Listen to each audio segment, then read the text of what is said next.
கஸ்டமருக்கு என்ன டவுட்னா, நான் கெராட்டின் ட்ரீட்மெண்ட் பண்றதுனால நம்ம ஹேர் வந்து பெர்மனன்ட்டா வந்து ஸ்ட்ரெய்ட்னிங்கா தெரியுமான்னு கேட்கிறீங்க. Keratin is a not permanent. Keratin வந்து ஒரு புரோட்டீன் ட்ரீட்மெண்ட். கெராட்டின் பண்றதுனால நம்ம ஹேரோட கியூட்டிக்கல் அவுட்டர் லேயர்ல போய் அது ஒர்க் பண்றதுனால நம்ம ஹேர் வந்து ஸ்மூத் அண்ட் சில்கியா இருக்கும்.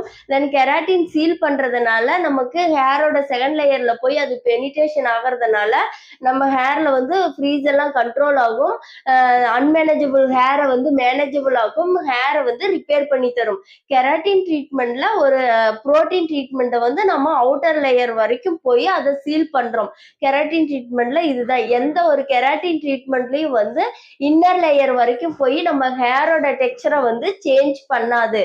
ஸோ நீங்க வந்து கெராட்டின் ட்ரீட்மெண்ட் முடிச்சதுக்கு அப்புறம் வந்து ஒரு 72 ஹவர்ஸ் கழிச்சு தான் ரீவாஷ் எடுத்துக்கணும்.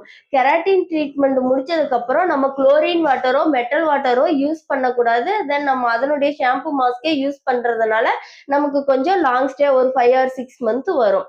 தேங்க்ஸ் ஃபார் வாட்சிங். இந்த வீடியோஸ் பிடிச்சிருந்தா லைக் பண்ணுங்க. ஏதாவது டவுட்னா கமெண்ட் பண்ணுங்க.